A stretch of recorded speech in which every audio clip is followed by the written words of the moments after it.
ਮਾਝਾ ਦੁੱਧ ਵਧਾਵੇ ਯੁੱਧ ਤੇ ਗੋਕਾ ਦੁੱਧ ਵਧਾਵੇ ਬੁੱਧ। ਹਾਂਜੀ। ਤੇ ਬਾਕਰਾ ਦੁੱਧ ਜੀ। ਨਾ ਯੁੱਧ ਨਾ ਬੁੱਧ। युद्ध में ना लड़ाई। अच्छा। और वो मतलब है कि दुध ਜਿਹੜਾ ਅੰਨਾ ਜ਼ੋਰ ਜਿਸਮ ਦੇ ਵਿੱਚ ਪੈਦਾ ਕਰ ਦਿੰਦਾ ਹੈ ਮੱਝ ਦਾ ਦੁੱਧ ਜਿਹੜਾ, ਜਿਸ ਤਰ੍ਹਾਂ ਮੱਝ 'ਚ ਬਹੁਤ ਜ਼ਿਆਦਾ ਜ਼ੋਰ ਹੁੰਦਾ ਹੈ। ਮਾਂ ਮਰੇ ਤੇ ਪਾਲਦੀ ਬੱਚਿਆਂ ਨੂੰ ਦੁੱਧ ਜੱਗ ਤੇ ਕਿਤੇ ਨਹੀਂ ਗਾਂ ਜਿਹਾ। ਟਿੱਲੇ ਜਾ ਕੇ ਜੋਗੀ ਨੇ ਹੱਥ ਜੋੜੇ, ਮੈਨੂੰ ਆਪਣਾ ਕਰੋ ਫਕੀਰ ਸਾਈਂ, ਤੇਰੇ ਦਰਸ ਦੀਦਾਰ ਦੇ ਵੇਖਣੇ ਨੂੰ ਆਇਆ ਦੇਸ ਪਰਦੇਸ ਮੈਂ ਚੀਰ ਸਾਈਂ। ਮੱਛੀ ਗੰਨਾ ਤੇ ਦੁਹਾਣਾ, ਹਾਂਜੀ, ਤੇ ਅੱਸੂ ਪੱਕੇ ਤੇ ਕੱਤੇ ਖਾਣਾ। ਕਿਸੇ ਨਵੀਂ ਨਸਲ ਨੂੰ ਆਖੋਗੇ ਤੁਸੀਂ 12 ਮਹੀਨੇ ਦੱਸੋ ਦੇਸੀ ਮਹੀਨੇ ਨੇ, ਉਹ ਨਹੀਂ ਕਿਸੇ ਨੂੰ ਯਾਦ, ਤੇ ਬਸ ਉਹ ਅੰਗਰੇਜ਼ੀ ਸਿਰ ਤੇ ਚੜੀ ਹੈ ਸਾਡੇ। ਮੂੰਹ ਜੁੱਟਣ ਤੇ ਕੂੜ ਨਖੁੱਟਣ। ਸ਼ਹਿਰਾਂ ਪਿੰਡਾਂ ਦੇ ਵਿੱਚ ਨਾ ਕੁਝ ਕਰੈਕਟਰ, ਕੁਝ ਪਾਤਰ ਅਜਿਹੇ ਹੁੰਦੇ ਨੇ ਜਿਹੜੇ ਉਹਨਾਂ ਦੇ ਜਿਹੜੀ ਵਿੱਥਾਂ ਪਈਆਂ ਨੇ ਨਾ, ਉਹਨਾਂ ਦਾ ਟੁੱਕਰ ਪਾਣੀ ਉਹ ਵਿੱਥਾਂ ਵਧਾ ਕੇ ਚੱਲਦਾ। ਇਹ ਜਿਹੜੇ ਕੰਨ ਭਰਨ ਵਾਲੇ ਨੇ ਤੇ ਉਧਰੋਂ ਉਧਰੀ ਗੱਲਾਂ ਜੋੜ ਕੇ ਬਣਾ ਕੇ ਸੁਣਾਉਣ ਵਾਲੇ, ਇਹ ਨਾਲ ਲੋਕਾਂ ਨੂੰ ਇੰਜ ਦੂਰ ਕਰ ਦਿੰਦੇ ਨੇ। ਕੋਈ ਬੰਦਾ ਇੰਜ ਦੀ ਤੁਹਾਨੂੰ ਗੱਲ ਦੱਸਦਾ ਤੇ ਉਹਦੀ ਪਹਿਲਾਂ ਤਸਦੀਕ ਕਰ ਲਓ ਜਾ ਕੇ ਉਹਦੇ ਕੋਲੋਂ, ਵੀ ਉਹਨੂੰ ਪੁੱਛ ਲਓ ਵੀ ਯਾਰ ਤੂੰ ਚੋਰੀ ਸੁਣਿਆ ਕੋਈ ਇਸ ਤਰ੍ਹਾਂ ਦੀਆਂ ਗੱਲਾਂ ਕਰਨਾ, ਮੈਂ ਤੇਰਾ ਕਿਹੜਾ ਪਿਓ ਮਾਰਿਆ ਯਾਰ। ਕੁਛ ਹਮ ਖਿੰਚੇ ਖਿੰਚੇ ਰਹੇ, ਕੁਛ ਤੁਮ ਖਿੰਚੇ ਖਿੰਚੇ, ਇਸ ਕਸ਼ਮਕਸ਼ में टूट गया ਰਿਸ਼ਤਾ ਚਾਹ। ਇਸ ਸਾਈਂ ਦਾ ਕੀ ਪਰਵਾਸਾ, ਪਲ ਵਿੱਚ ਤੋਲਾ ਪਲ ਵਿੱਚ ਮਾਸਾ। ਜਿਹੜੇ ਬੰਦੇ ਮਤਲਬ ਕਿਸੇ ਪੱਕੇ ਪੀੜੇ ਸੁਭਾਅ ਦੇ ਵਾਰਸ ਨਹੀਂ ਹੁੰਦੇ, ਘੜੀ ਤੋਲਾ ਤੇ ਘੜੀ ਮਾਸਾ ਹੁੰਦੇ ਨੇ। ਜੀ ਜੀ।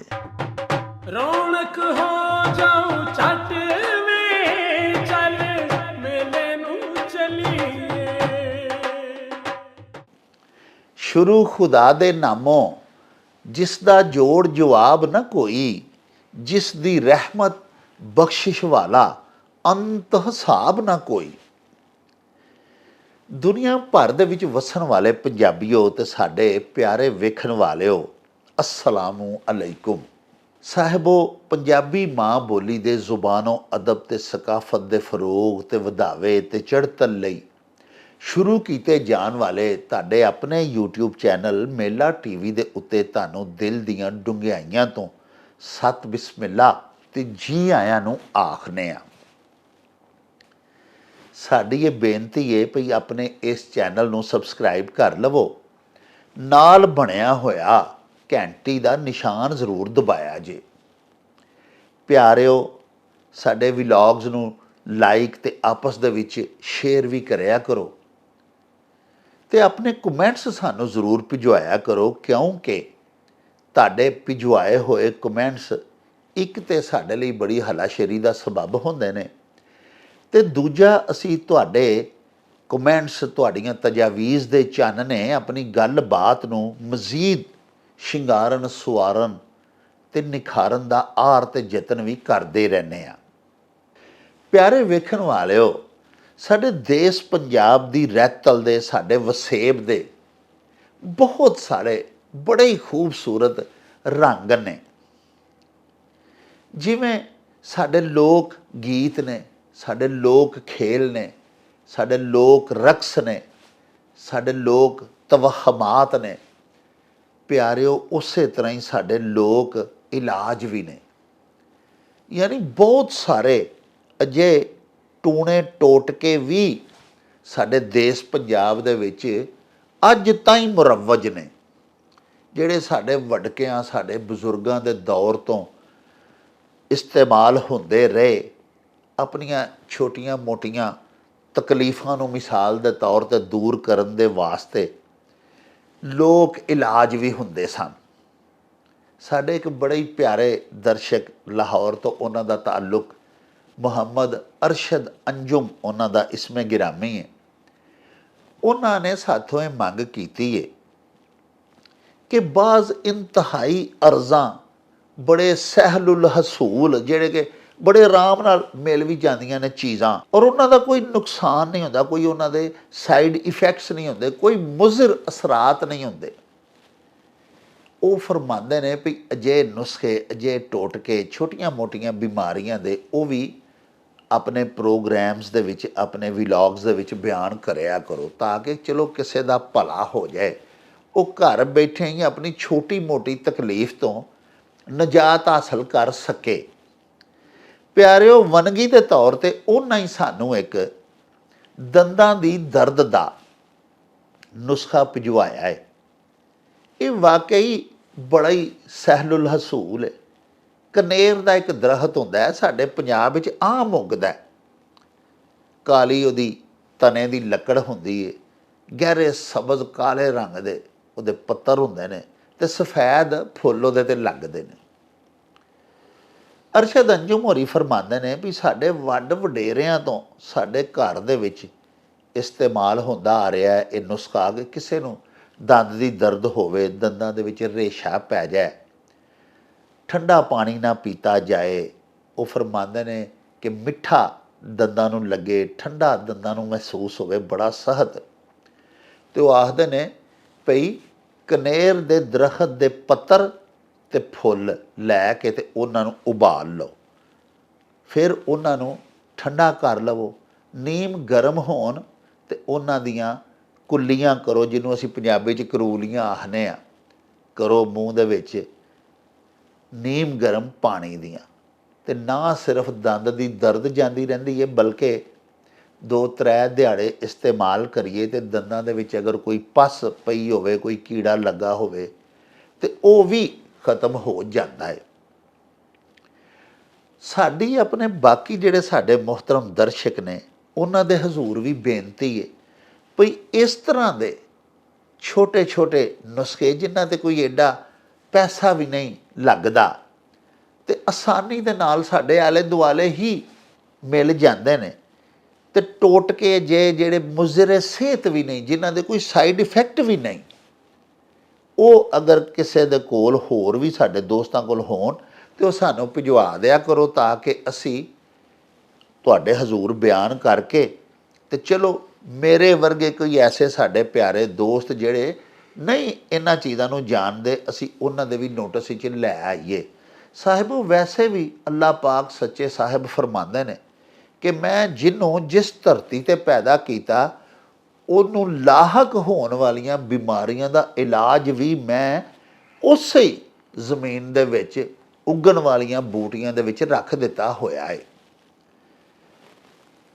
ਸਾਡੇ ਇੱਥੇ ਰੂਟੀਨ ਇਸ ਤਰ੍ਹਾਂ ਵੀ ਜ਼ਰਾ ਜਿਹੀ ਦੰਦ ਪੀੜ ਹੋਈ ਤੇ ਅਸੀਂ ਫਟਾਫਟ ਡਾਕਟਰ ਸਾਹਿਬ ਕੋਲ ਚਲੇ ਜਾਂਦੇ ਹਾਂ। ਅੱਗੋਂ ਡਾਕਟਰਸ ਵੀ ਸਾਰੇ ਚੰਗੇ ਨਹੀਂ ਹੁੰਦੇ, ਉਹ ਵੀ ਸਾਡੇ ਵਿੱਚੋਂ ਹੀ ਨੇ। ਉਹ ਜਾਂਦਿਆਂ ਸਾਰ ਹੀ ਬੰਦੇ ਦਾ ਦੰਦ ਕੱਢ ਦਿੰਦੇ ਨੇ। ਹਾਲਾਂਕਿ ਉਹ ਐਸੀ ਕੋਈ ਤਕਲੀਫ ਨਹੀਂ ਹੁੰਦੀ ਕਿ ਉਹ ਦੰਦ ਹੀ ਕੱਢ ਦਿੱਤਾ ਜਾਏ। ਕੁਦਰਤ ਦਾ ਇੱਕ ਅਤੀਆ, ਅੱਲਾਹ ਪਾਕ ਨੇ ਜਿਹੜਾ ਬੰਦੇ ਦੇ ਵਾਸਤੇ ਦੰਦ ਬਣਾਇਆ ਹੈ ਪਿਆਰਿਓ, ਭਾਵੇਂ ਸੋਨੇ ਦੇ ਦੰਦ ਲਵਾ ਲਈਏ, ਉਸ ਤਰ੍ਹਾਂ ਦਾ ਤਾਂ ਨਹੀਂ ਨਾ ਹੋ ਸਕਦਾ। ਤੇ ਅਗਰ ਛੋਟੀ ਮੋਟੀ ਕੋਈ ਦੰਦਾਂ ਦੀ ਤਕਲੀਫ ਹੈ ਤੇ ਜਾਂਦਿਆਂ ਸਾਰ ਹੀ ਡਾਕਟਰ ਸਾਹਿਬ ਦੇ ਹੁਕਮ ਦੇ ਉੱਤੇ ਦੰਦ ਨੂੰ ਕਢਾ ਨਹੀਂ ਦੇਣਾ ਚਾਹੀਦਾ। ਵਾਪਸ ਆ ਕੇ ਕੋਈ ਛੋਟਾ ਮੋਟਾ ਟੂਣਾ ਟੋਟਕਾ ਪਹਿਲੇ ਕਰਨਾ ਚਾਹੀਦਾ। ਹੋ ਸਕਦਾ ਹੈ ਉਹ ਦੰਦ ਜਿਹੜੇ ਅੱਲਾਹ ਪਾਕ ਨੇ ਸਾਨੂੰ ਦਿੱਤੇ ਨੇ ਹੋਰ ਕੋਈ 1-2 ਸਾਲ ਕੱਢ ਹੀ ਜਾਣ। ਇਸ ਲਈ ਅਜਿਹੇ ਟੋਟਕੇ ਜਿਹੜੇ ਨੇ ਉਹਨਾਂ ਨੂੰ ਵੀ ਅਹਿਮੀਅਤ ਦਿਆ ਕਰੋ, ਔਰ ਨਿੱਕੀ ਨਿੱਕੀ ਗੱਲ ਤੋਂ ਵੱਡੇ ਵੱਡੇ ਇਲਾਜ ਫੌਰੀ ਤੌਰ 'ਤੇ ਕਰਵਾਉਣ ਦਾ ਫੈਸਲਾ ਨਾ ਕਰ ਲਿਆ ਕਰੋ। ਸਾਹਿਬੋ, ਤੁਸਾਂ ਅੱਜ ਵੀ ਜਿਹੜੇ ਸਾਨੂੰ ਭਿਜਵਾਏ ਨੇ ਅਖਾਣ ਤੇ ਸਵਾਲ, ਉਹਨਾਂ ਦਾ ਪਰਾਗਾ ਅਸਾਂ ਤਿਆਰ ਕਰ ਲਿਆ ਹੋਇਆ ਹੈ। ਤੇ ਆਓ ਹੁਣ ਚੱਲੀਏ ਫਿਰ ਬਾਬਾ ਜੀ ਇਹਸਾਨ ਬਾਜਵਾ ਹੋਰਾਂ ਦੇ ਪਿੰਡ ਗੱਖੜ ਵਾਲੀ, ਤੇ ਚੱਲ ਕੇ ਉਹਨਾਂ ਕੋਲੋਂ ਤੁਹਾਡੇ ਸਵਾਲਾਂ ਦੇ ਜਵਾਬ ਤੇ ਅਖਾਣਾਂ ਦੇ ਮਤਲਬ ਜਾਣੀਏ। ਆਓ ਸਾਡੇ ਨਾਲ। ਰੌਣਕ ਹੋ ਜਾਊ ਛੱਟ ਵੇ, ਚੱਲ ਮੇਲੇ ਨੂੰ ਚਲੀਏ। अस्सलामु अलैकुम जनाब बाजवा जी साहब। वालेकुम सलाम जनाब डॉक्टर साहब, की हाल चाल है? ठीक ठाक हो जी, बड़ी मेहरबानी मेरी सरकार। अच्छा सर जी, साढ़े एक बड़े प्यारे दर्शक ने जी, टोक्यो हुंदे ने पिछे बाजवा साहब साहिवाल दे रहन वाले ने। अच्छा ਉਹਨਾਂ ਦਾ ਨਾਂ ਹੈ ਰਾਏ ਫੈਸਲ ਸ਼ਹਿਜ਼ਾਦ ਖਰਲ। वाह वाह। ਤੇ ਬੜੇ ਸ਼ੌਕ ਨਾਲ ਆਖਦੇ ਨੇ ਜੀ ਅਸੀਂ ਤੁਹਾਡੇ ਪ੍ਰੋਗਰਾਮ ਵੇਖਨੇ ਆ ਔਰ ਬਾਜਵਾ ਸਾਹਿਬ ਤੋਂ ਬੜੀ ਅਸੀਂ ਪੰਜਾਬੀ ਸਿੱਖੀ ਹੈ। ਰਾਏ ਸਾਹਿਬ ਨੇ ਇਹ ਗੱਲ ਬੜੀ ਸੋਹਣੀ ਦੱਸੀ। ਉਹਨਾਂ ਆਖਿਆ ਮੈਂ 20-25 ਸਾਲ ਤੋਂ ਇੱਥੇ ਟੋਕੀਓ 'ਚ ਰਹਿਣਾ, ਲੇਕਿਨ ਮੇਰੇ ਘਰ ਮੇਰੇ ਬੱਚੇ ਮੇਰੀ ਬੇਗਮ ਅਸੀਂ ਸਭ ਪੰਜਾਬੀ ਬੋਲਦੇ। ਇਹ ਬਹੁਤ ਅੱਛੀ ਗੱਲ ਹੈ ਨਾ, ਇਹ ਬਹੁਤ ਅੱਛੀ ਗੱਲ। ਆਪਣੀ ਵੇਖੋ ਜੀ ਧਰਤੀ ਨਾਲ ਨਹੀਂ ਆਪਣੀ ਜਿਹੜਾ ਜਿਹਨੂੰ ਆਪਣੀ ਜ਼ਬਾਨ ਨਹੀਂ ਆਉਂਦੀ ਉਹਨੂੰ ਕੋਈ ਵੀ ਨਹੀਂ ਆਉਂਦੀ, ਪੱਕੇ ਜੁੜੇ। ਹਾਂਜੀ ਹਾਂਜੀ। ਤੇ ਬੜਾ ਹੀ ਸਾਰੇ ਕੋ ਉਹਨਾਂ ਨੇ ਮੱਤ ਵਾਲਾ ਅਖਾਣ ਭਜਵਾਇਆ। ਸਾਡੇ ਜਿਹੜੇ ਮਾਸ਼ਾਅੱਲਾ ਵਿਊਅਰਸ ਨੇ ਉਹਨਾਂ ਨੂੰ ਇਸ ਅਖਾਣ ਵਿੱਚੋਂ ਬੜੀ ਮੱਤ ਲੱਭੇ ਦੀ। ਰਾਏ ਸਾਹਿਬ ਅਖਾਣ ਜੀ ਇਹ ਭਜਵਾਇਆ ਹੈ ਕਿ ਮਾਝਾ ਦੁੱਧ ਵਧਾਵੇ ਯੁੱਧ ਤੇ ਗੋਕਾ ਦੁੱਧ ਵਧਾਵੇ ਬੁੱਧ। ਹਾਂਜੀ। ਤੇ ਬਾਕਰਾ ਦੁੱਧ ਜੀ ਨਾ ਯੁੱਧ ਨਾ ਬੁੱਧ। ਹਾਂਜੀ। ਇਸ ਇਲਾਕੇ ਇਸ ਅਖਾਣ ਦੇ ਵਿੱਚ ਦੱਸਿਆ ਗਿਆ ਕਿਉਂਕਿ ਗਰਮ ਇਲਾਕਾ ਸਾਡਾ ਜੀ, ਤੇ ਇਹਦੇ 'ਚ ਮੱਝੀ ਵੀ ਹੁੰਦੀਆਂ ਨੇ ਜ਼ਿਆਦਾ, ਠੰਡਿਆਂ ਇਲਾਕਿਆਂ 'ਚ ਘੱਟ ਨਹੀਂ ਹੁੰਦੀਆਂ। ਹਾਂਜੀ ਹਾਂਜੀ। ਤੇ ਇਹਦੇ 'ਚ ਦੱਸਿਆ ਗਿਆ ਕਿ ਜਿਹੜਾ ਮਾਝਾ ਦੁੱਧ ਹੈ ਨਾ ਮੱਝ ਦਾ, ਜੀ ਜੀ, ਉਹ ਪੀਣ ਵਾਲਾ ਜਿਹੜਾ ਨਾ ਨੌਜਵਾਨ, ਉਹ ਜ਼ੋਰ ਉਹਦੇ ਨਾਲ ਵੱਧਦਾ ਤੇ ਜ਼ੋਰ ਇੰਨਾ ਕੁ ਵੱਧਦਾ ਵੀ ਉਹਨਾਂ ਦਿਲ ਕਰਦਾ ਮੈਂ ਕਿਸੇ ਨਾਲ ਲੜ ਪਵਾਂ, ਵਾਹ, ਯੁੱਧ ਮੈਂ ਨਾਲ ਲੜਾਈ। ਅੱਛਾ। ਔਰ ਉਹ ਮਤਲਬ ਹੈ ਕਿ ਦੁੱਧ ਜਿਹੜਾ ਅੰਨਾ ਜ਼ੋਰ ਜਿਸਮ ਦੇ ਵਿੱਚ ਪੈਦਾ ਕਰ ਦਿੰਦਾ ਹੈ ਮੱਝ ਦਾ ਦੁੱਧ ਜਿਹੜਾ। ਜਿਸ ਤਰ੍ਹਾਂ ਮੱਝ 'ਚ ਬਹੁਤ ਜ਼ਿਆਦਾ ਜ਼ੋਰ ਹੁੰਦਾ ਹੈ ਜੀ, ਹਾਂਜੀ, ਤੇ ਉਹ ਮਤਲਬ ਇਹ ਟੱਕਰਾਂ ਮਾਰਦੀ ਹੈ ਦੂਜੀ ਨੂੰ ਜਾਂ ਸੰਡੇ, ਇਹ ਨਸਲ ਦੇ ਇੱਕੋ ਹੀ ਹੈ ਨਾ ਜੀ। ਜੀ ਜੀ। ਹਾਂਜੀ। ਤੇ ਜਿਹੜਾ ਗੋਕਾ ਦੁੱਧ ਹੈ, ਗੋਕਾ ਆਂਦੇ ਨੇ ਗਾਂ ਦੇ ਦੁੱਧ ਨੂੰ, ਉਹ ਵਧਾਵੇ ਬੁੱਧ। ਵਾਹ, ਉਹਦੇ ਨਾਲ ਦਾਨਾਈ ਤੇ ਅਕਲ ਜਿਹੜੀ ਹੈ ਵੱਧਦੀ ਹੈ। ਵਾਹ, ਹਾਂਜੀ। ਤੇ ਮਰੇ ਮਾਂ ਤੇ ਪਾਲਦੀ ਬੱਚਿਆਂ ਨੂੰ ਦੁੱਧ ਜੱਗ ਤੇ ਨਹੀਂ, ਜੇ ਗਾਂ ਜਿਹਾ ਲੋਹਾਰ ਨੇ ਵੀ ਗਾਂਬਿਆ ਕਿਹਾ ਸੀ। ਤੋ ਗਾਂ ਦਾ ਦੁੱਧ ਜਿਹੜਾ ਹੈ ਉਹਦੇ ਬਾਰੇ 'ਚ ਕਿਹਾ ਜਾਂਦਾ ਹੈ ਕਿ ਉਹ ਅਕਲ ਵਧਾਉਂਦਾ ਹੈ ਔਰ ਉਹ ਹਲਕਾ ਹੁੰਦਾ ਹੈ ਇਹਦੀ ਨਿਸਬਤ। ਹਾਂਜੀ। ਲੇਕਿਨ ਬੱਕਰੀ ਦਾ ਦੁੱਧ ਜਿਹੜਾ ਹੈ, ਬਾਕਰਾ ਦੁੱਧ ਮਤਲਬ ਇਹ ਬੱਕਰੀ ਦਾ ਦੁੱਧ, ਉਹਦੇ 'ਚ ਨਾ ਤੇ ਯੋਧੀ ਹੁੰਦਾ, ਯਾਨੀ ਨਾ ਉਹ ਜ਼ੋਰ ਹੁੰਦਾ ਤੇ ਨਾ ਉਹਦੇ ਉਹ ਅਕਲ ਹੀ ਵਧਾਉਂਦਾ ਹੈ ਜੀ। ਉਹ ਤੁਸੀਂ ਸਮਝ ਲਓ ਕਿ ਬਸ ਨਿਰਾ ਦੁੱਧ ਹੀ ਹੁੰਦਾ ਹੈ। ਹਾਂਜੀ। ਤੋ ਇਸ ਅਖਾਣ ਵਿੱਚ ਇਹ ਤਿੰਨੇ ਗੱਲਾਂ ਜਿਹੜੀਆਂ ਨੇ ਦੱਸੀਆਂ ਗਈਆਂ ਨੇ। ਵਾਹ। ਹਾਂਜੀ। ਕਿ ਮੱਝ ਦਾ ਦੁੱਧ ਜਿਹੜਾ ਉਹ ਪੀਣ ਵਾਲਾ ਜਿਹੜਾ ਨਾ ਉਹਦੇ 'ਚ ਜ਼ੋਰ ਅੰਨਾ ਆ ਜਾਂਦਾ ਹੈ, ਤੇ ਜਦੋਂ ਜ਼ੋਰ ਅੰਨਾ ਆਉਂਦਾ ਹੈ ਤੇ ਫਿਰ ਉਹਦਾ ਦਿਲ ਕਰਦਾ ਲੜਨ ਭਿੜਨ ਨੂੰ, ਲੜਾਈ ਕਰਨ ਨੂੰ। ਤੇ ਗਾਂ ਦਾ ਦੁੱਧ ਜਿਹੜਾ ਉਹ ਅਕਲ ਵਾਲਾ ਹੁੰਦਾ ਹੈ ਔਰ ਉਹ ਜਿਹੜਾ ਦੁੱਧ ਹੈ ਉਹ ਪੀਣ ਵਾਲੇ ਬੰਦੇ ਸ਼ੌਰੀ ਤੌਰ 'ਤੇ ਅਕਲੀ ਤੌਰ 'ਤੇ ਜ਼ਿਆਦਾ ਜਿਹੜਾ ਨਾ ਬਿਹਤਰ ਹੁੰਦੇ ਨੇ ਮੱਝ ਦਾ ਦੁੱਧ ਪੀਣ ਵਾਲੇ ਨਾਲ। ਜੀ ਜੀ। ਹਾਂਜੀ। ਤੇ ਬਾਕਰਾ ਦੁੱਧ ਜਿਹੜਾ ਉਹ ਤੇ ਤੁਸੀਂ ਸਮਝ ਲਓ ਕਿ ਨਿਰਾ ਦੁੱਧ ਹੀ ਹੈ, ਉਹਦੇ 'ਚ ਨਾ ਤੇ ਕੋਈ ਜ਼ੋਰ ਹੀ ਜ਼ਿਆਦਾ ਪੈਦਾ ਹੁੰਦਾ ਹੈ ਔਰ ਨਾ ਕੋਈ ਅਕਲ ਦਾ ਨਾਈ ਪੈਦਾ ਹੁੰਦੀ ਹੈ। ਵਾਹ। ਲਓ ਜੀ ਪਿਆਰੇ ਵੇਖਣ ਵਾਲਿਓ, ਬਾਜਵਾ ਸਾਹਿਬ ਨੇ ਤਿੰਨੇ ਜਿਹੜੇ ਜਾਨਵਰ ਨੇ ਮੱਝਾਂ ਦੇ ਦੁੱਧ ਬਾਰੇ ਵੀ ਦੱਸਿਆ। ਉਹਦੇ ਵਿੱਚ ਸਾਡੇ ਡਾਕਟਰਸ ਵੀ ਜਿਹੜੇ ਨੇ ਉਹ ਵੀ ਇਹ ਫਰਮਾਉਂਦੇ ਨੇ,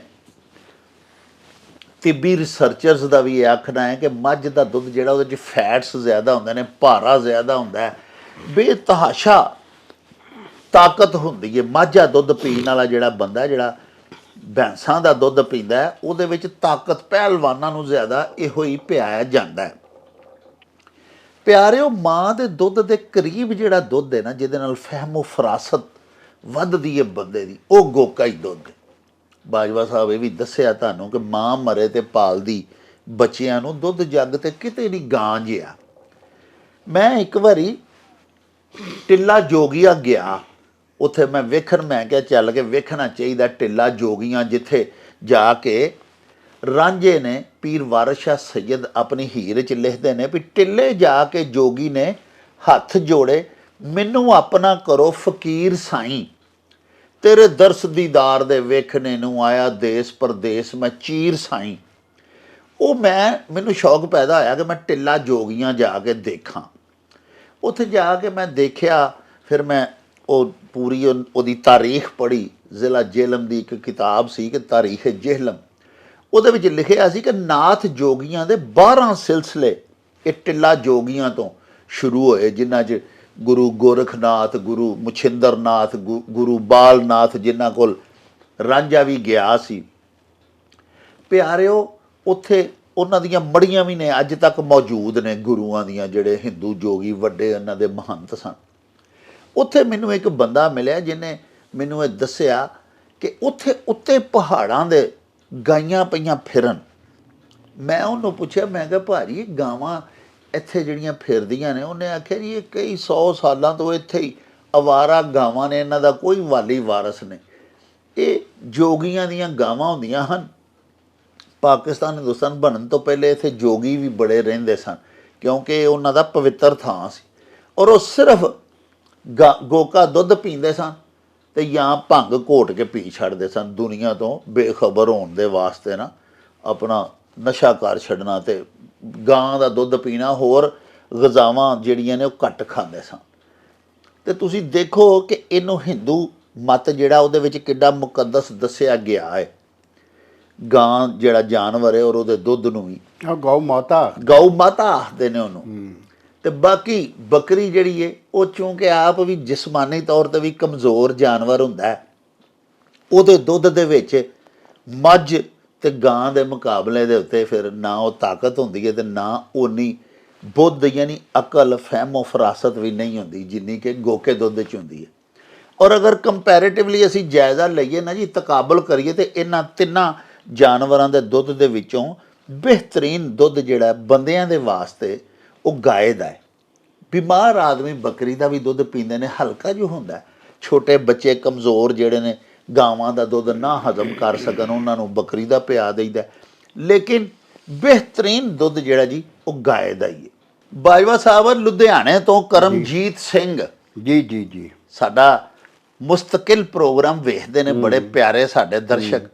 ਉਹਨਾਂ ਸਰ ਫਰਮਾਇਆ ਵੀ ਮੌਸਮ ਬਦਲਦਾ ਪਿਆ ਤੇ ਪੰਜਾਬੀ ਜ਼ੁਬਾਨ ਜਿਹੜੀ ਹੈ ਉਹਦੇ ਵਿੱਚ ਸਰ ਪੂਰੇ ਸਾਲ ਦਾ ਸਕੈਜੂਅਲ ਬਣਾ ਦਿੱਤਾ ਹੈ ਸ਼ਾਇਰਾਂ ਨੇ, ਸਾਡੇ ਲੋਕ ਜਿਹੜੇ ਦਾਨਿਸ਼ ਵਾਲੇ ਸਨ ਉਹਨਾਂ ਨੇ।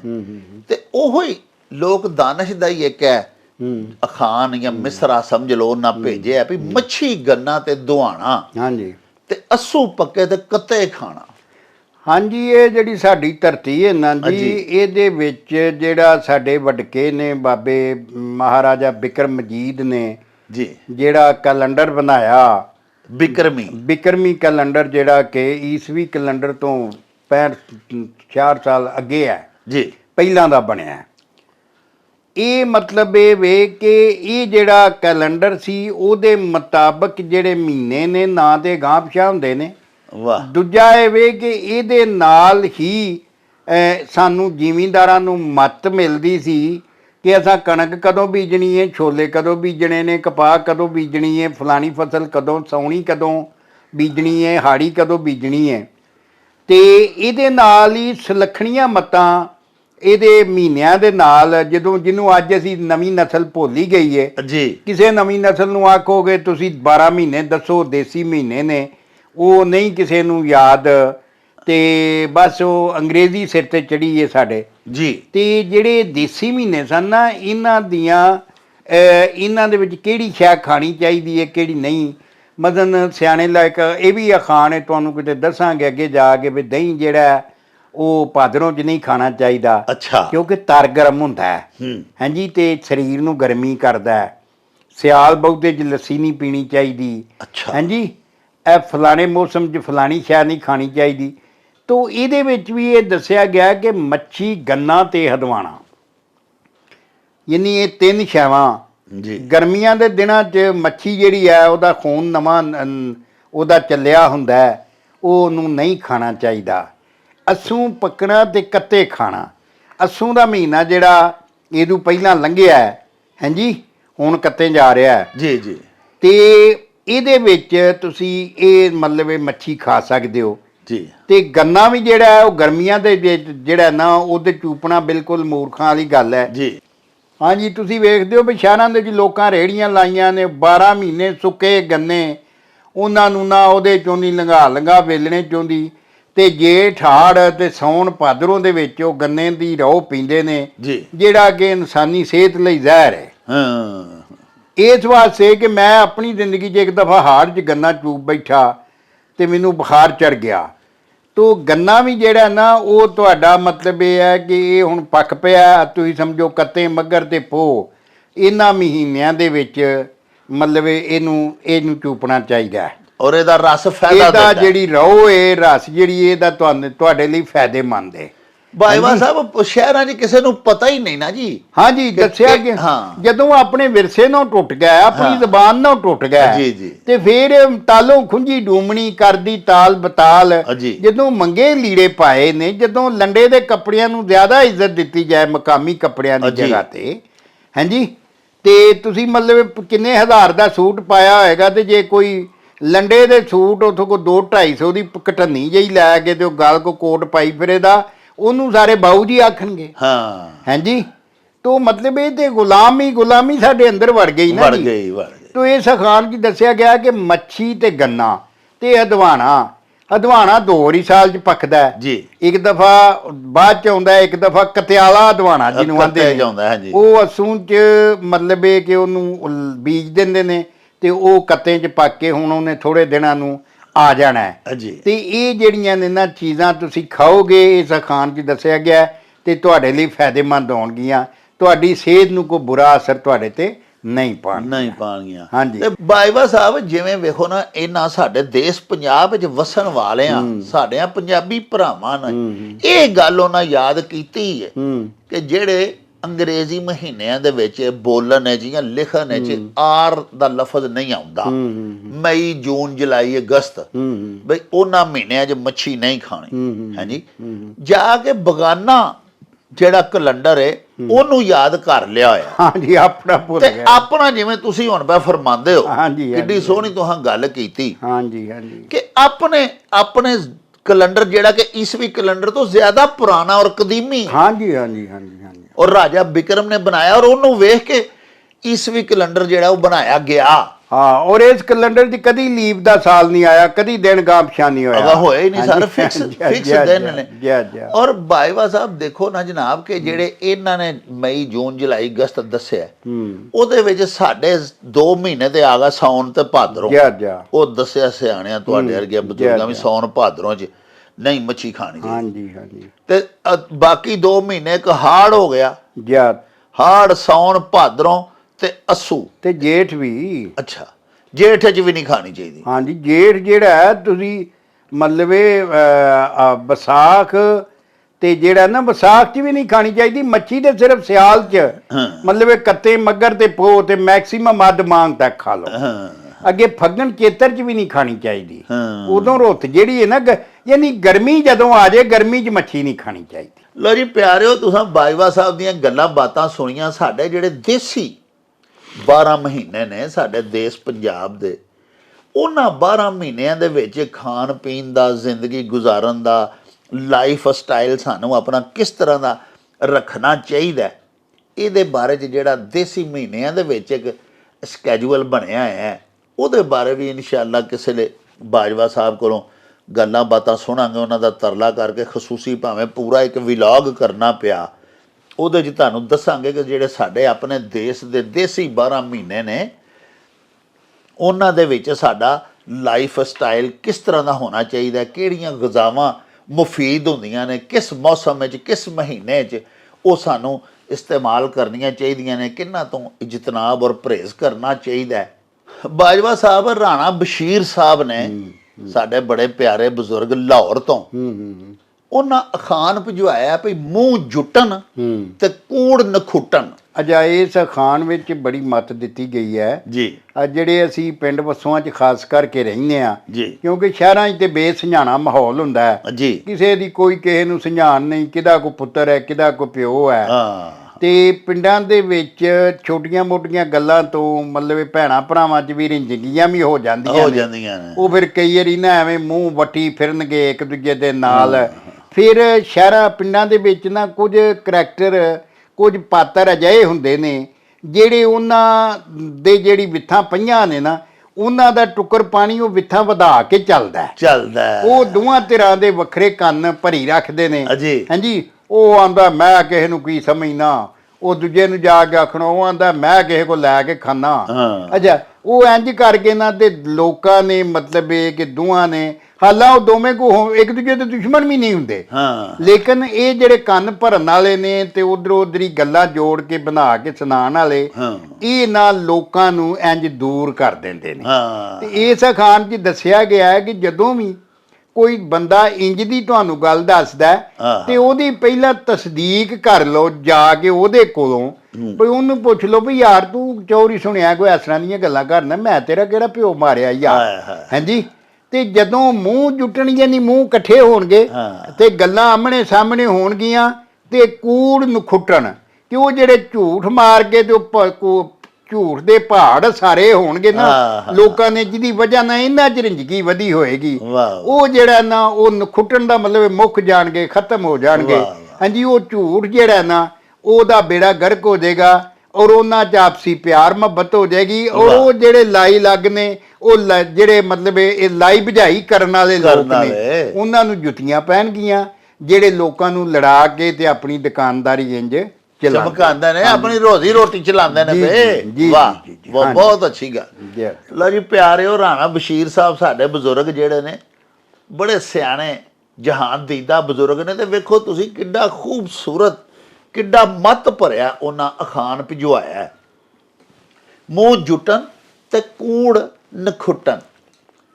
ਬਾਈਵਾ ਸਾਹਿਬ ਵੇਖੋ ਕਿੱਡੀ ਪਿਆਰੀ ਗੱਲ ਕੀਤੀ ਕਿ ਲਗਾਈ ਬੁਝਾਈ ਕਰਨ ਵਾਲੇ ਕਈ ਅਜਿਹੇ ਕਿਰਦਾਰ ਹੁੰਦੇ ਨੇ, ਅਜਿਹੇ ਪਾਤਰ ਹੁੰਦੇ ਨੇ ਸਾਡੇ ਪਿੰਡਾਂ ਥਾਵਾਂ 'ਚ, ਸ਼ਹਿਰਾਂ 'ਚ ਵੀ, ਜਿਹੜੇ ਦੋ ਬੰਦਿਆਂ ਦੇ ਦਰਮਿਆਨ ਜਦੋਂ ਨਾਰਾਜ਼ਗੀ ਹੁੰਦੀ ਹੈ ਨਾ, ਤੇ ਉਸ ਨਾਰਾਜ਼ਗੀ ਨੂੰ ਹਵਾ ਦੇ ਕੇ ਹੋਰ ਵਧਾ ਕੇ ਤੇ ਆਪਣੀ ਉਹ ਰੋਟੀ ਪਾ ਕਮਾਉਂਦੇ ਤੇ ਖਾਂਦੇ ਨੇ। ਦਿਹਾੜੀਬਾਜ਼ ਜਿਹਾ ਲਗਾਈ ਬੁਝਾਈ ਕਰਨ ਵਾਲੇ ਬੰਦੇ ਵੀ, ਜਨਾਨੀਆਂ ਵੀ, ਜਿਨ੍ਹਾਂ ਨੂੰ ਫੱਫੇ ਕੁੱਟਣ ਅਸੀਂ ਆਖਦੇ ਹਾਂ, ਫਲਾਣੀ ਬੜੀ ਫੱਫੇ ਕੁੱਟਣ, ਉਹ ਇਹੋ ਹੀ ਕੰਮ ਕਰਦੇ ਨੇ। ਤੇ ਮੂੰਹ ਜੁੱਟਣ ਤੇ ਕੂੜ ਨਖੁੱਟਣ। ਤੇ ਜਦੋਂ ਤੁਸੀਂ ਸੁਣੋ ਵੀ ਕਿਸੇ ਬੰਦੇ ਤੁਹਾਡੇ ਖਿਲਾਫ ਕੋਈ ਗੱਲਬਾਤ ਕੀਤੀ ਹੈ, ਤੇ ਪਿਆਰਿਓ ਕਿਸੇ ਦੀ ਸੁਣੀ ਸੁਣਾਈ ਗੱਲ ਦੇ ਉੱਤੇ ਨਾਰਾਜ਼ ਨਾ ਹੋ ਜਾਇਆ ਕਰੋ, ਆਪਣੇ ਭਰਾ ਕੋਲੋਂ, ਆਪਣੇ ਮੁਸਲਮਾਨ ਭਰਾ ਕੋਲੋਂ, ਆਪਣੇ ਸ਼ਰੀਕ ਕੋਲੋਂ, ਆਪਣੇ ਪਿੰਡਦਾਰ ਕੋਲੋਂ, ਸ਼ਹਿਰਦਾਰ ਕੋਲੋਂ, ਮੁਹੱਲੇਦਾਰ ਕੋਲੋਂ ਐਵੇਂ ਖਿੱਚਿਆ ਖਿੱਚਿਆ ਰਹਿਣਾ। ਕੁਛ ਹਮ ਖਿੰਚੇ ਖਿੰਚੇ ਰਹੇ, ਕੁਛ ਤੁਮ ਖਿੰਚੇ ਖਿੰਚੇ, ਇਸ ਕਸ਼ਮਕਸ਼ में टूट गया रिश्ता चाह का, ਉਹ ਕੰਮ ਵਿਗੜ ਜਾਂਦਾ। ਤੇ ਬਿਹਤਰੀਨ ਕੀ ਤਰੀਕਾ ਹੈ, ਇਸ ਅਖਾਣ ਨੇ ਵੀ ਦੱਸਿਆ ਤੇ ਬਾਜਵਾ ਸਾਹਿਬ ਵੀ ਸਾਨੂੰ ਸਮਝਾਇਆ ਭਈ ਮੂੰਹ ਜੁੱਟਣ, ਜਾ ਕੇ ਉਹਨੂੰ ਸਿੱਧਾ ਮਿਲੋ, ਉਹਨੂੰ ਆਖੋ ਕਿ ਵੀਰ ਤੈਨੂੰ ਕੋਈ ਮੇਰੇ ਕੋਲੋਂ ਕੋਈ ਸ਼ਿਕਾਇਤ ਹੈ ਤੇ ਯਾਰ ਤੂੰ ਮੇਰੇ ਨਾਲ ਖੁਦ ਗੱਲ ਕਰ ਲੈਂਦਾ, ਤੂੰ ਉਹਨਾਂ ਵਿੱਚ ਵਿਚੋਲੇ ਜਿਹੜੇ ਨੇ ਉਹਨਾਂ ਨਾਲ ਗੱਲਾਂ ਕਰਨਾ ਹੈ, ਉਹ ਆ ਕੇ ਮੈਨੂੰ ਕੁਝ ਦੱਸਦੇ ਨੇ, ਤੈਨੂੰ ਕੁਝ ਦੱਸਦੇ ਨੇ, ਉਹ ਸਾਰੀ ਗੱਲ ਨਿੱਤਰ ਕੇ ਸਾਹਮਣੇ ਆ ਜਾਏ। ਕੂੜ ਨਖੁੱਟਣ ਵੀ ਸੱਚ ਤੇ ਝੂਠ ਦਾ 1 ਮਿੰਟ 'ਚ ਪਤਾ ਲੱਗ ਜਾਏਗਾ, ਜਦੋਂ ਸਾਹਮਣੇ ਸਾਹਮਣੇ ਬਵੋਗੇ, ਇੱਕ ਦੂਜੇ ਦੇ ਨਾਲ ਬਗਲਗੀਰ ਹੋਵੋਗੇ, ਇੱਕ ਦੂਜੇ ਨੂੰ ਮੱਥੇ ਲੱਗੋਗੇ। ਮੂੰਹ ਜੁੱਟਣਗੇ ਤੇ ਕੂੜ ਨਖੁੱਟਣਗੇ, ਸਭ ਲੜਾਈਆਂ ਪੜਾਈਆਂ ਨਾਰਾਜ਼ਗੀਆਂ ਖਤਮ ਹੋ ਜਾਣਗੀਆਂ। ਲੋ ਜੀ ਬਾਜਵਾ ਸਾਹਿਬ ਸਾਡੇ ਬੜੇ ਪੱਕੇ ਵੇਖਣ ਵਾਲੇ ਨੇ, ਲੁਕਮਾਨ ਚੀਮਾ ਸਾਹਿਬ ਇਸਲਾਮਾਬਾਦ ਤੋਂ, ਜੀ ਜੀ, ਮਲਕ ਅਸ਼ਰਫ ਸਾਹਿਬ ਜੀ ਜੀ, ਤੇ ਜਹਾਂਗੀਰ ਅਖਤਰ ਸਾਹਿਬ, ਵਾਹ ਵਾਹ, ਇਹਨਾਂ ਸਾਡੇ ਬੇਲੀਆਂ ਨੇ ਇੱਕ ਅਖਾਣ ਭਿਜਵਾਇਆ ਭਈ ਇਸ ਸਾਈਂ ਦਾ ਕੀ ਪ੍ਰਵਾਸਾ, ਪਲ ਵਿੱਚ ਤੋਲਾ ਪਲ ਵਿੱਚ ਮਾਸਾ, ਇਹਦਾ ਕੀ ਤਰਜਮਾ ਹੈ ਜੀ? ਆਏ ਉਹਨਾਂ ਬੰਦਿਆਂ ਦੇ ਬਾਰੇ 'ਚ ਦੱਸਿਆ ਗਿਆ ਖਾਨ ਕਿ ਜਿਹੜੇ ਬੰਦੇ ਮਤਲਬ ਕਿਸੇ ਪੱਕੇ ਪੀੜੇ ਸੁਭਾਅ ਦੇ ਵਾਰਸ ਨਹੀਂ ਹੁੰਦੇ, ਹਾਂ, ਘੜੀ ਤੋਲਾ ਤੇ ਘੜੀ ਮਾਸਾ ਹੁੰਦੇ ਨੇ ਜੀ ਜੀ, ਉਹਨਾਂ ਦੇ ਬਾਰੇ ਤੁਸੀਂ ਕੋਈ ਪੱਕੀ ਰਾਏ ਕਾਇਮ ਨਹੀਂ ਕਰ ਸਕਦੇ ਕਿ ਇਹ ਕਿੰਜ ਦੇ ਸੁਭਾਅ ਦਾ ਬੰਦਾ ਹੈ ਜੀ, ਹਾਂਜੀ, ਕਿ ਮਤਲਬ ਇਹਦੇ ਨਾਲ ਕਿਵੇਂ ਗੱਲ ਕਰਾਂਗੇ ਤੇ ਅੱਗੋਂ ਵੱਢਣ ਤੇ ਨਹੀਂ ਪੈ ਜਾਏਗਾ, ਜਾਂ ਉਖੜੀ ਕੁਹਾੜੀ ਅੰਗਰ ਤੇ ਨਹੀਂ ਪੈ ਜਾਏਗਾ, ਹਾਂਜੀ। ਤੋ ਉਹ ਜਿਹੜਾ ਨਾ ਮਤਲਬ ਜਿਹੜੇ ਬੰਦੇ ਇੰਜ ਦੇ ਹੁੰਦੇ ਨੇ ਨਾ, ਜਿਨ੍ਹਾਂ ਦਾ ਕੋਈ ਵਸਾ ਨਹੀਂ ਹੁੰਦਾ, ਕਿ ਕੋਈ ਪਤਾ ਨਹੀਂ ਹੁੰਦਾ ਕਿ ਭੁੜਕ ਡੰਡਿਓ ਪਾਰ ਕਿਹੜੇ ਵੇਲੇ ਨੇ ਹੋ ਜਾਣਾ, ਹਾਂਜੀ, ਉਹਨਾਂ ਦੇ ਬਾਰੇ ਦੱਸਿਆ ਗਿਆ ਵੀ ਇਸ ਮਾਲਕ ਦਾ ਜਾਂ ਇਸ ਸਾਈਂ ਦਾ ਕੀ ਪਤਾ, ਕੀ ਪ੍ਰਵਾਸਾ, ਵੀ ਕਾਹਦਾ ਵਸਾ ਹੈ, ਕਾਹਦਾ ਇਤਬਾਰ ਹੈ, ਹਾਂਜੀ, ਕੋਈ ਯਕੀਨ ਨਹੀਂ ਇਹਦੇ ਤੇ, ਹਾਂਜੀ, ਭਈ ਇਹ ਪਲ ਵਿੱਚ ਤੋਲਾ ਹੁੰਦਾ ਤੇ ਪਲ ਵਿੱਚ ਮਾਸਾ ਹੁੰਦਾ, ਭਈ ਕਦੀ ਇਹ ਯਕਦਮ ਚੰਗਾ ਬਣ ਜਾਂਦਾ, ਕਦੀ ਯਕਦਮ ਮੰਦਾ ਬਣ ਜਾਂਦਾ, ਹਾਂਜੀ। ਤੇ ਮਤਲਬ ਇਹ ਮੁਸਤਕਿਲ ਮਿਜਾਜ਼ ਨਹੀਂ, ਜਿਹੜਾ ਬੰਦਾ ਮੁਸਤਕਿਲ ਮਿਜਾਜ਼ ਨਾ ਹੋਵੇ ਉਹ ਝੂਠੇ ਸੱਚੇ ਦੀ ਪਰਖ ਨਾ ਕਰ ਸਕਦਾ ਹੋਵੇ, ਤੁਹਾਡੇ ਮੰਦੇ ਤੇ ਚੰਗੇ ਕੰਮ ਦੇ ਵਿਚਕਾਰ ਫਰਕ ਨਾ ਕਰ ਸਕਦਾ ਵਾਹ, ਹੋਵੇ, ਵਾਹ, ਉਹਨੂੰ ਉਹਦੇ ਬਾਰੇ 'ਚ ਇਹ ਖਾਨ ਬੋਲਿਆ ਜਾਂਦਾ ਵੀ ਇਹਦਾ ਕਾਹਦਾ ਵਸਾ ਹੈ, ਇਹਦੇ ਤੇ ਕਾਹਦਾ ਇਤਬਾਰ ਹੈ, ਵੀ ਇਹ ਕੋਈ ਪਤਾ ਨਹੀਂ ਵੀ ਅਸੀਂ ਚੰਗਿਓ ਇਹਦੇ ਨਾਲ ਕੋਈ ਗੱਲ ਕਰਨ ਲੱਗੀ ਤੇ ਅੱਗੋਂ ਮੰਦਾ ਕੂ ਪਵੇ। ਜੀ। ਇਹ ਗੱਲ ਹੈ ਜੀ। ਲਓ ਜੀ ਮਿੱਤਰੋ, ਅਖਾਨ ਤੁਸਾਂ ਭਿਜਵਾਇਆ ਭਈ ਇਸ ਸਾਈਂ ਦਾ ਕੀ ਪ੍ਰਵਾਸਾ, ਪਲ ਵਿੱਚ ਤੋਲਾ ਪਲ ਵਿੱਚ ਮਾਸਾ। ਬਾਈਵਾ ਸਾਹਿਬ ਫਰਮਾਇਆ ਭਈ ਅਜਿਹਾ ਬੰਦਾ ਜਿਹੜਾ ਗੈਰ ਮੁਸਤਕਿਲ ਮਿਜ਼ਾਜ ਹੋਵੇ, ਮੁਤਲਵਨ ਮਿਜ਼ਾਜ ਆਦਮੀ, ਜਿਹੜਾ ਘੜੀ 'ਚ ਕੁਝ ਇਸ ਵੇਲੇ ਤੁਹਾਨੂੰ ਮਿਲਿਆ ਤੇ ਹੱਸਦਾ ਖੇਡਦਾ, ਬੜਾ ਹੱਸਦੇ ਮੱਥੇ ਜੀ ਆਇਆਂ ਨੂੰ ਪਿਆ ਆਖਦਾ, ਥੋੜ੍ਹੀ ਦੇਰ ਬਾਅਦ ਤੁਸੀਂ ਉਹਨੂੰ ਮਿਲਿਓ ਤੇ ਪਤਾ ਨਹੀਂ ਉਹਨੂੰ ਕਾਹਦੀ ਕੌੜ ਚੜੀ ਏ, ਹੋਰ ਇਹ ਘਰ ਲੜ ਕੇ ਆਇਆ ਆ ਕੇ ਉਹ ਤੁਹਾਡੇ ਨਾਲ ਵੀ ਪਿਆ ਬਦਤਮੀਜ਼ੀ ਪਿਆ ਕਰਦਾ। ਯਾਨੀ ਉਹਦੀ ਸ਼ਖਸੀਅਤ ਦਾ ਕੋਈ ਇੱਕ ਪੱਖ ਨਾ ਹੋਵੇ। ਅਜਿਹੇ ਬੰਦੇ ਵਾਸਤੇ ਇਹ ਅਖਾਨ ਬੋਲਿਆ ਜਾਂਦਾ ਹੈ ਭਈ ਇਸ ਸਾਈਂ ਦਾ ਕੀ ਪ੍ਰਵਾਸਾ, ਪਲ ਵਿੱਚ ਤੋਲਾ ਪਲ ਵਿੱਚ ਮਾਸਾ। ਕਿਸੇ ਵੇਲੇ ਤਾਂ ਬੜੇ ਖੁਸ਼ਗਵਾਰ ਮੂਡ 'ਚ ਹੁੰਦਾ ਤੇ ਕਿਸੇ ਵੇਲੇ ਭਾਈ ਇਹਦੇ ਕੋਲ ਜਾਂਦਿਆਂ ਵੀ ਡਰ ਲੱਗਦਾ। ਅਜਿਹੇ ਬੰਦੇ ਬਾਰੇ ਇਸ ਅਖਾਨ ਦੇ ਵਿੱਚ ਸਾਨੂੰ ਗੌਰ ਕਰਵਾਇਆ ਗਿਆ ਹੈ। ਪਿਆਰਿਓ, ਤੁਹਾਡੇ ਤੋਂ ਇਜਾਜ਼ਤ ਲੈਣ ਤੋਂ ਪਹਿਲੇ ਇਹ ਗੱਲ ਜ਼ਰੂਰ ਤੁਹਾਡੇ ਗੋਸ਼ੇ ਗੁਜ਼ਾਰ ਕਰਾਂਗਾ ਕਿ ਬਾਜਵਾ ਸਾਹਿਬ ਨੇ ਜਿਹੜੇ ਅਖਾਨ ਲਿਖੇ ਆਪਣੀਆਂ ਕਿਤਾਬਾਂ ਦੇ ਵਿੱਚ, ਔਰ ਜਿਹੜੇ ਅਸੀਂ ਹੁਣ ਹਰ ਰੋਜ਼ ਤੁਹਾਡੇ ਹਜ਼ੂਰ ਬਿਆਨ ਵੀ ਪੈ ਕਰਨੇ ਆ ਸਾਹਿਬੋ, ਇਹਨਾਂ ਦੇ ਵਿੱਚ ਬੜੀਆਂ ਬੜੀਆਂ ਵੱਡੀਆਂ ਮੱਤਾਂ ਸਾਡੇ ਸਿਆਣਿਆਂ ਨੇ, ਸੂਝਵਾਨਾਂ ਨੇ, ਸਾਡੇ ਬਜ਼ੁਰਗਾਂ, ਸਾਡੇ ਵੱਡਕਿਆਂ ਨੇ ਬੰਦ ਕੀਤੀਆਂ ਹੋਈਆਂ ਨੇ, ਕਲਮ ਬੰਦ ਕੀਤੀਆਂ ਹੋਈਆਂ ਨੇ। ਇਹ ਅਖਾਨ ਨਿਰੇ ਲਫ਼ਜ਼ਾਂ ਦੇ ਮਜਮੂਏ ਨਹੀਂ, ਇਹ ਪਿਆਰਿਓ ਗੁਥਲੀਆਂ ਨੇ ਜ਼ਹਾਨਤ ਦੀਆਂ, ਅਕਲ ਦੀਆਂ, ਮੱਤ ਦੀਆਂ।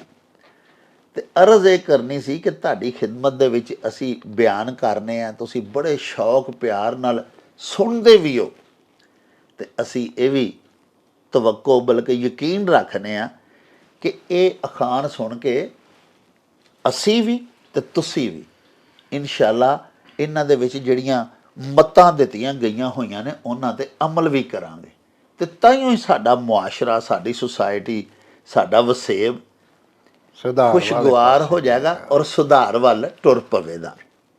ਇਹਦੇ ਨਾਲ ਹੀ ਹੁਣ ਤੁਹਾਡੇ ਤੋਂ ਲਵਾਂਗੇ ਇਜਾਜ਼ਤ। ਲੈ ਓ ਯਾਰ ਹਵਾਲੇ ਰੱਬ ਦੇ, ਤੇ ਮੇਲੇ 4 ਦਿਨਾਂ ਦੇ, ਉਸ ਦਿਨ ਈਦ ਮੁਬਾਰਕ ਹੋਸੀ, ਜਿਸ ਦਿਨ ਫੇਰ ਮਿਲਾਂਗੇ, ਰੱਬ ਰਾਖਾ ਤੇ ਅੱਲਾ ਬੇਲੀ।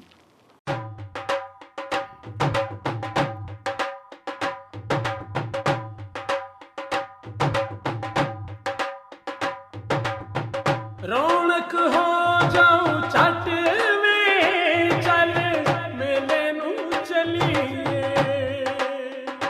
ਓ ਰੌਣਕ ਹੋ ਜਾਊ ਛੱਟ ਵੇ, ਚੱਲ ਮੇਲੇ ਨੂੰ ਚਲੀਏ। ਮੱਲਾ ਕੱਢ ਕੁੜਦੇ ਦੇ ਵੱਟ ਵੇ, ਚੱਲ ਮੇਲੇ ਨੂੰ ਚਲੀਏ। ਹਾਏ ਚੱਲ ਮੇਲੇ ਨੂੰ ਚਲੀਏ, ਓ ਚੱਲ